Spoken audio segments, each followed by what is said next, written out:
l'unité de recherche clinique de Nanoro est une unité spécialisée de l'IRSS, donc de l'Institut de recherche en sciences de la santé du CNRSC, qui s'est spécialisé dans la recherche clinique, comme on le dit, tout ce qui a trait au développement de nouveaux outils de prévention et de prise en charge des maladies, que ce soit les vaccins, les médicaments, mais également les tests de diagnostic, que ce soit le paludisme ou toute autre maladie. On vous a parlé tantôt dans notre présentation des maladies cardio-métaboliques, notamment l'hypertension, le diabète, etc.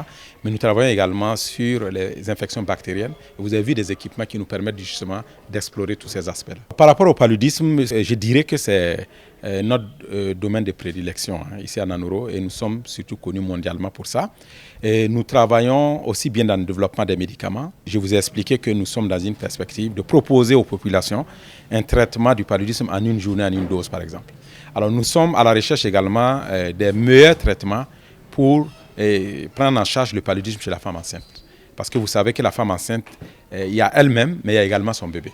Et donc, ce n'est pas des cibles de population qu'on peut traiter comme tout le monde. Et donc, nous avons un grand agenda de recherche dans ce domaine. Alors, bien entendu, ce pourquoi on nous connaît le plus, c'est le vaccin. Et nous avons travaillé, comme vous le savez, dans le développement du vaccin RTSS, qui est aujourd'hui recommandé par l'OMS pour une utilisation mondiale. Mais vous savez également qu'on a une efficacité assez modeste, qui est de l'ordre de 30% sur 4 ans contre les paludismes graves.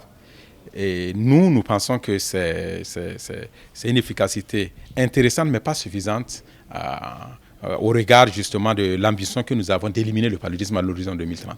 C'est pourquoi, après RTSS, notre équipe, en collaboration avec ses partenaires d'Oxford, a entrepris de travailler sur une molécule de deuxième génération qu'on appelle le R21, qui nous a rapporté des résultats, en tout cas jamais rapportés sur le plan mondial en matière de recherche sur la vaccinologie du paludisme, qui a une efficacité de 77% sur une année.